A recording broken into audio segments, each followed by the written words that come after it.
कंधार विमान अपहरण कांड 1999 भाजपा सरकार, कारगिल युद्ध 1999 भाजपा सरकार, संसद पर आतंकी हमला 2001 भाजपा सरकार, अक्षरधाम मंदिर पर आतंकी हमला 2002 भाजपा सरकार, अमरनाथ यात्रियों पर आतंकी हमला 2002 और 2017 दोनों बार भाजपा सरकार, गोधरा कांड 2002 भाजपा सरकार, पठानकोट आतंकी हमला 2016 भाजपा सरकार, उरी आतंकी हमला 2016 भाजपा सरकार, पुलवामा आतंकी हमला 2019 भाजपा सरकार, पहलगाम आतंकी हमला 2025 भाजपा सरकार।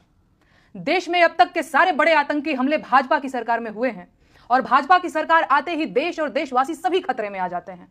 बिहार चुनाव करीब है और देश में जैसे ही चुनाव करीब आते हैं कहीं ना कहीं आतंकी हमला हो ही जाता है और युद्ध के बादल घिर जाते हैं।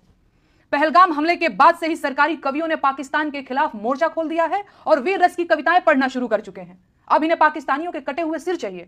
ठीक है, तो कौन जाएगा पाकिस्तानियों के सिर काटने? ये कवि जाएंगे या भाजपा के नेता जाएंगे या अंधभक्तों के भगवान खुद पाकिस्तान जाएंगे सिर काटने? दरअसल इनमें से कोई नहीं जाएगा।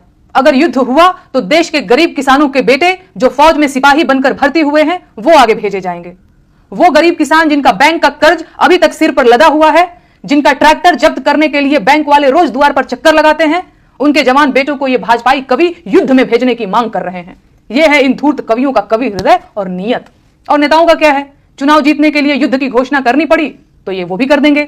इनके अपने बेटे तो फौज में है नहीं, इनके अपने बेटे तो विधायक, सांसद और बीसीसीआई का सचिव बनने के लिए हैं। लेकिन लड़ाइयों में झोंकने और गोली खाने के लिए तो किसानों के बच्चे हैं, ताकि देश में राष्ट्रवाद का बयार चले और इन्हें वोट मिले।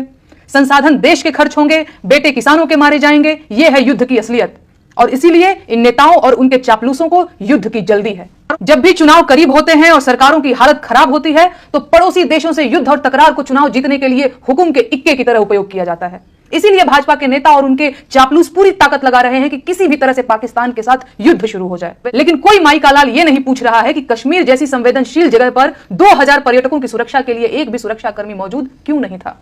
हमला आतंकियों ने किया है तो आतंकियों को चुन चुन कर मारिए, लेकिन आतंकियों को मारने की बजाय पाकिस्तान से युद्ध ठान लेना देश के हजारों सैनिकों की जान जोखिम में डालना है। जिस क्रूर आतंकी हमले को वजह बताकर पाकिस्तान से युद्ध करने की बात की जा रही है, उस आतंकी हमले में किसी भाजपा के मंत्री ने अपनी चूक क्यों नहीं मानी? देश के गृह मंत्री ने अपना इस्तीफा क्यों नहीं लिखा? और प्रधानमंत्री को हमले के तुरंत बाद आतंकियों को धमकाने के लिए बिहार में रैली करने की क्या जरूरत पड़ गई? ये सवाल मीडिया कभी नहीं पूछेगा और सरकार इन्हीं सवालों से मुंह छुपा रही है। इसीलिए अंधभक्त इन्हीं सवालों को पूछने पर मुझे धमकियां और गालियां दे रहे हैं। लेकिन मैं ये सवाल पूछूंगी, पूछती रहूंगी, क्योंकि मैं अपने देश को युद्ध की आग में नहीं झोंकने दे सकती। ये देश आपका अपना है, इसे युद्ध से बचाइए।